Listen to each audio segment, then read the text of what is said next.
प्रिय विद्यार्थियों नमस्कार। आपका एमटी एजुकेशन यूट्यूब चैनल पर हार्दिक अभिनंदन है। तो बच्चों, मैं आशा करती हूँ कि आपकी बीएसटीसी एंड पीटीटी 2023 की तैयारी अच्छी चल रही होगी। हमने पिछली वीडियोज में हिंदी वर्णमाला एवं उससे संबंधित महत्वपूर्ण प्रश्नोत्तर देखे, हल करवाए। आपने वीडियोज को अच्छी तरह से देखा और समझा। अब हम आगे संधि एवं संधि विच्छेद चैप्टर को अच्छे से पढ़ेंगे। तो प्यारे बच्चों, अपनी तैयारी में और मजबूती लाने के लिए हमारी इस वीडियो को जरूर देखिए। तो चलते हैं बच्चों, अब हम हमारे चैप्टर पर और चर्चा करते हैं। तो हमारा चैप्टर कौन सा है? संधि, संधि एवं संधि विच्छेद।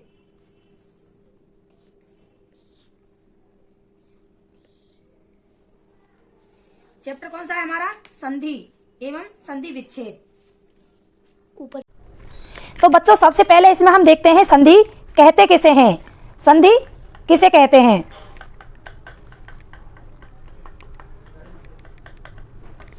तो बच्चों, हम देखते हैं कि संधि किसे कहते हैं। तो दो वर्णों के सार्थक मेल से उत्पन्न विकार को संधि कहते हैं।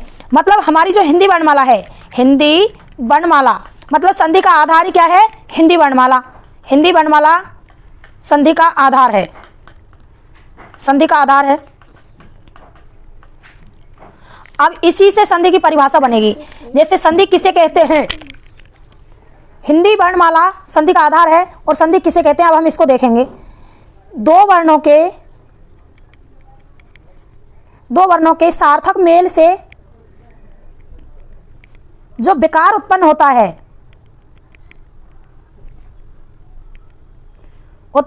है उसे ही हम संधि कहते हैं, उसे ही हम संधि कहते हैं।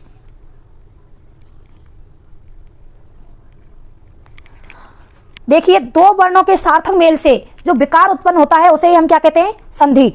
अर्थात दो सार्थक ध्वनियों के मेल से उत्पन्न जो विकार होता है या परिवर्तन होता है उसको हम क्या कहते हैं? संधि। जैसे दो ध्वनियां हैं, ए प्लस ए। अब ये दो ध्वनियां हैं तो इनके दोनों के मिलने से आ बनता है। तो यही क्या है? हमारा परिवर्तन या विकार है। ए और ए के मिलने से क्या क्या उत्पन्न हुआ है? आ। तो यही हमारा क्या होगा? संधि युक्त वर्ण, अक्षर, वर्ण। तो संधि तो हो गया।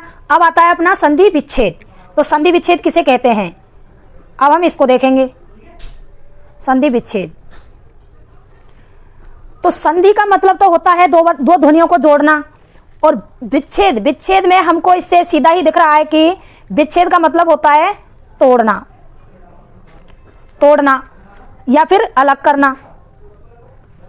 करना। तो इसमें हम इसको कैसे बोलेंगे कि संधि युक्त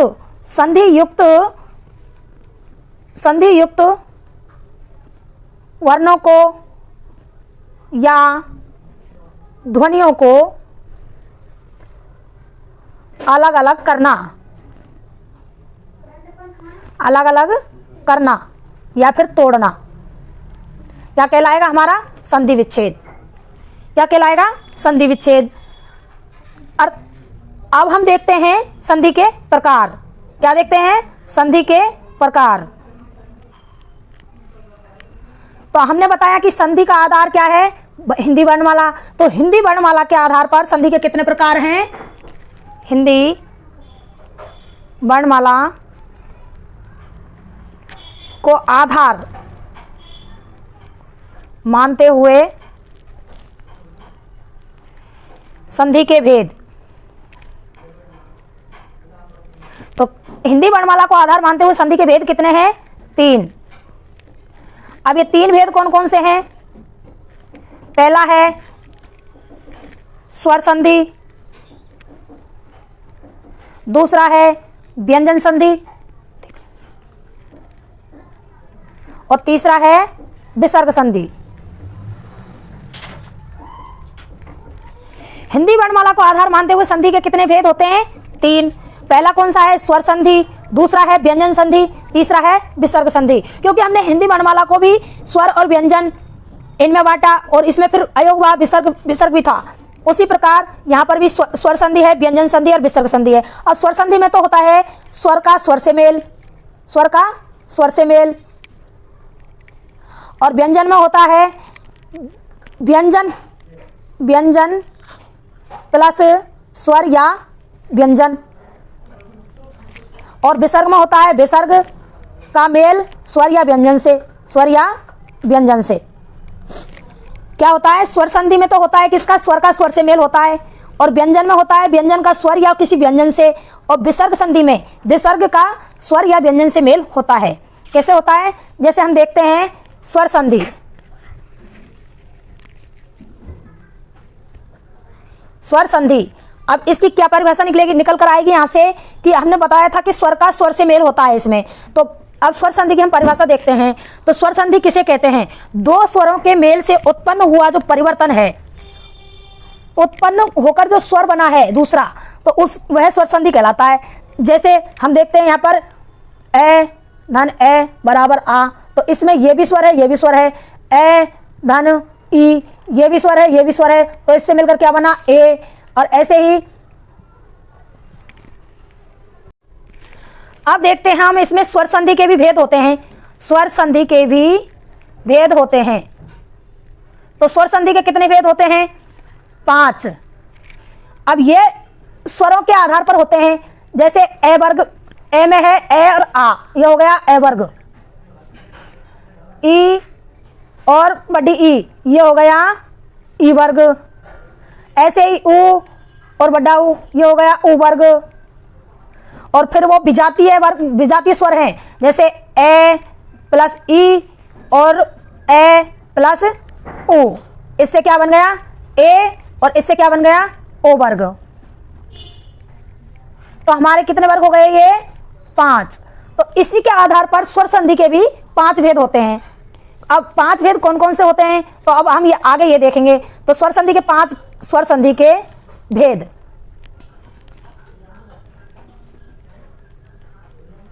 कितने होते हैं, 5। अब पहला कौन सा है, ए मिलकर क्या बनता है, ए और ए से मिलकर क्या बनता है, आ दीर्घ। तो क्या हो जाएगा, पहला भेद दीर्घ स्वर संधि। दूसरा हो जाएगा गुण स्वर संधि। तीसरा हो जाएगा वृद्धि स्वर संधि। चौथा हो जाएगा यण स्वर संधि। और चौथा 5वां हो जाएगा आयादी स्वर संधि।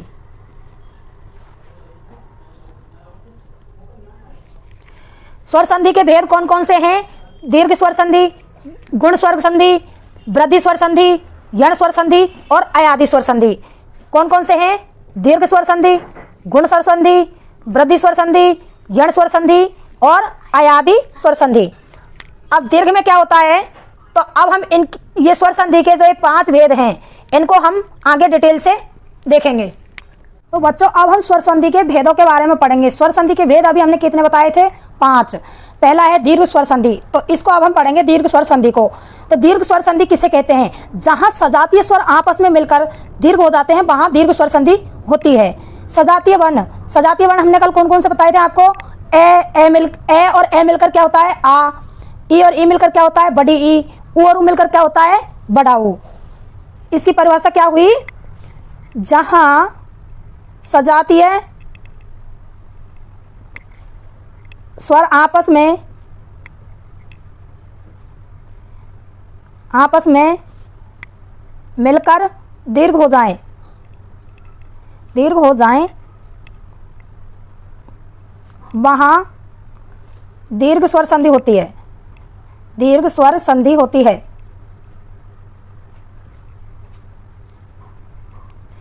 दीर्घ स्वर संधि क्या होती है, जहां सजातीय स्वर आपस में मिलकर दीर्घ हो जाते हैं, वहां दीर्घ स्वर संधि होती है। मतलब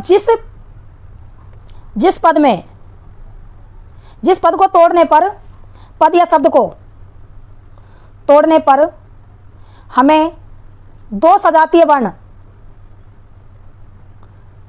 वर्ण प्राप्त होते हैं, वहां कौन सी संधि होती है, दीर्घ स्वर संधि। जहां सजातीय स्वर आपस में मिलकर दीर्घ हो जाएं वहां दीर्घ स्वर संधि होती है। अर्थात जिस पद या शब्द को तोड़ने पर हमें दो सजातीय वर्ण प्राप्त होते हैं वहां क्या होती है? दीर्घ स्वर संधि। उदाहरण के लिए जैसे विद्या प्लस आलय, आ धन आ, मिलकर क्या हुआ? आ। और जैसे है भाव प्लस अर्थ, तो इसमें से भाव में अंतिम ध्वनि कौन सी है? अ। और अर्थ में पहली ध्वनि कौन सी है? ए। तो ए और ए मिलकर क्या बना रहे हैं? आ। हमारा क्या हो जाएगा? भाव प्लस अर्थ, इसका क्या हो जाएगा? भावार्थ। क्या हो जाएगा? भावार्थ। ठीक ऐसे ही एक दो उदाहरण और देखते हैं। जैसे है राष्ट्र प्लस अध्यक्ष। अब राष्ट्र में अंतिम ध्वनि क्या है? अ। इसमें र मत समझना क्योंकि इसमें तय को पूरा किया है। और अध्यक्ष में पहली ध्वनि कौन सी है? ए। तो इसमें भी आ बना है, तो इसका क्या हो जाएगा? हमारा राष्ट्राध्यक्ष। क्या हो जाएगा? राष्ट्राध्यक्ष। अब ठीक वैसे ही शताब्दी, शताब्दी शब्द है हमारा। तो अब ये तो देखा था हमने तोड़कर, अब मतलब टूटे हुए को जोड़कर बताया था हमने। अब यह है शताब्दी। अब है हमारा शताब्दी शब्द, तो ये कैसा शब्द है? संधि युक्त है। अब इसको हमने तोड़ना होगा, मतलब इसका विच्छेद करना होगा। तो अब हम इसमें देखते हैं विच्छेद करके, सत प्लस अवधि। तो सत में अंतिम वर्ण कौन सा है? अ। सत में अंतिम ध्वनि कौन सी है? ए। प्लस अवधि में पहली ध्वनि कौन सी है? ए। तो अब इसका मिलकर क्या हो जाएगा? ए और ए मिलकर क्या हो जाएगा? आ। तो अब हमारा शब्द पूरा हो गया शताब्दी, मतलब सत प्लस आ, ये हमारा जो विकार उत्पन्न हुआ है वह है, प्लस विधि, हमारा क्या हो जाएगा? शताब्दी। और देखते हैं हमारा सजातीय वर्ण ए का। अब देखते हैं हम सजातीय वर्ण ई का। तो ई के उदाहरण देखते हैं। ई प्लस ई बराबर क्या बनता है? हमारा दीर्घ ई। तो अब इसके भी कुछ उदाहरण देखते हैं। जैसे है हमारा एक उदाहरण है रवि प्लस इंद्र। तो रवि में अंतिम ध्वनि कौन सी निकल कर आ रही है? अपनी ई। इसमें पहली ध्वनि कौन सी आ रही है? ई। तो मिलकर क्या हो जाएगी? हमारी दीर्घ ई। तो हमारा शब्द क्या बन जाएगा? रवि, रव, धन, बड़ी ई और नंद्र। तो क्या हो जाएगा हमारा? ये रविंद्र। ऐसे ही है जैसे प्रतीक्षा, प्रति धन इच्छा। अब प्रति में है अंतिम ध्वनि कौन सी आ रही है? अपनी ई। इच्छा में पहली ध्वनि कौन सी आ रही है? ई। ई और ई मिलकर क्या होता है हमारा? ई और ई सजातीय से मिलकर क्या होता है? बड़ी ई। तो हमारा शब्द हो जाएगा प्रत, क्योंकि इसमें से ई को निकाल लिया और इच्छा में से भी ई को निकाल लिया, और हमारा नया वर्ण कौन सा बन गया? बड़ी ई, धन छा। तो हमारा क्या हो जाएगा? प्रतीक्षा। अब ठीक वैसे ही ए का देख लिया, ई का देख लिया। अब ऊ का ऊ सजातीय का देखेंगे। ऊ मिलकर क्या बनाते हैं? ये दीर्घ ऊ। क्या बनाते हैं? दीर्घ ऊ। तो इसका एक उदाहरण देखते हैं। जैसे हमारा उदाहरण है बधु, ये तो बड़ा ऊ हो जाएगा, इसमें तो बधु में बड़ा ऊ होता है। मृत्यु प्लस उपरांत। तो मृत्यु में अंतिम ध्वनि कौन सी है? छोटा ऊ। इधर इसमें भी उपरांत में भी कौन सी है? पहली ध्वनि ऊ। तो दोनों मिलकर क्या हो जाएंगे? दीर्घ ऊ। तो हमारा शब्द क्या हो जाएगा? मृत्यु धन ऊ धन परांत। क्या हो जाएगा हमारा शब्द? मृत्यु बड़ा ऊ हो जाएगा, उपरांत, मृत्यु प्रांत। क्या हो जाएगा? मृत्यु प्रांत। ठीक वैसे ही एक दो उदाहरण और भी देखते हैं। जैसे है भानु धन उदय। अब भानु में अंतिम ध्वनि कौन सी है? छोटा ऊ। प्लस का निशान है तो प्लस का निशान लगाएंगे। उदय में पहली ध्वनि कौन सी है? ऊ। छोटा ऊ, ये दोनों सजातीय हैं और ये मिलकर क्या बनाते हैं? दीर्घ ऊ। अब हमारा शब्द हम देखते हैं क्या होगा? भान। ये हलंत हम क्यों लगा रहे हैं इसका आप ध्यान कर रहे हो? क्योंकि इसमें जो लगी हुई है मात्रा है इसको हमने अलग से निकाल लिया, इस वजह से हम यहाँ पर हलंत लगा रहे हैं। हलंत का मतलब होता है कि ने अब आधा रह गया। तो भान धन दीर्घ उ धन द, तो हमारा क्या हो जाएगा ये शब्द भानुद, भानुदय, क्या हो जाएगा भानुदय।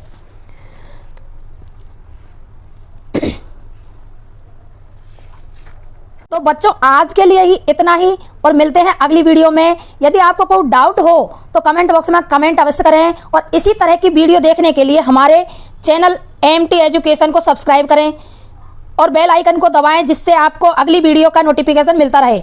और वीडियो को लाइक और शेयर करें और अपने साथियों को जोड़ने के लिए वीडियो को ज़्यादा से ज़्यादा संख्या में शेयर करें। धन्यवाद।